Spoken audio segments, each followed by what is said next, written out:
A new year, a new DC animated film here, folks, here on Rich Reviews.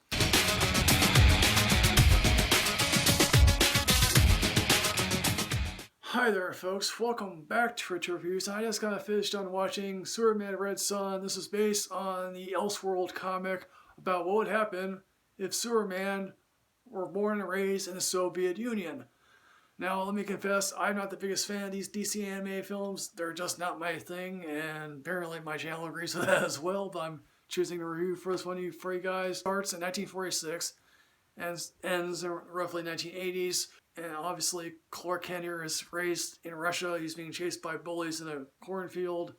Shows the abilities right in front of her, and she's like, yes, you should tell the authorities who you are and what you're capable of. That way you can confront the West to a certain degree. It jumped many years later here, and obviously Superman is basically, the Soviet secret weapon, and the United States obviously clearly does not believe that Superman is actually real, as they all think it's just a sideshow or a fraud. Of course, let's face it, Superman then does come to realize, oh yeah, there are people in gulags, and the Soviet Union is not living up to its ideals. And obviously Superman confronts Stalin about this, and Stalin is like, yeah, I want to shield you from the worst aspects of government. And then obviously Superman, in a bit of rage, kills Stalin. Lex Luthor, who's doing his usual shenanigans, although this time around in this universe, Lois Lane is married to Luthor because she's a career-oriented woman, and oh yeah, the Six is great. And basically Jimmy Olsen is, I think, a Secret Service agent who is a lifelong friend in this case of Luthor. And oh yes, Lex Luthor somehow tries to create the American version of what Superman is in Russia, and that miserably fails. American version of Superman has no real personality. Here's the thing, I have not read this Elseworld comic, and then I just recently looked this Elseworld comic up and on Wikipedia, and to look at a summary of this Elseworld comic. They are made some substantial changes. Other stuff is left in from the graphic novel to this translation. Now here's the thing, Jason Isaacs voices Superman here, and let me confess, he does a marginal job of being Superman.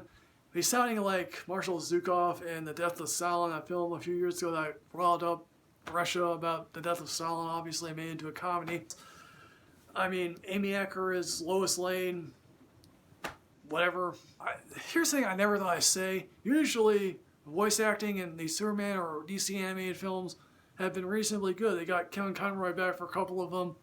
They got Jerry O'Connell for a couple of them. They got Rainn Wilson for being Lex Luthor.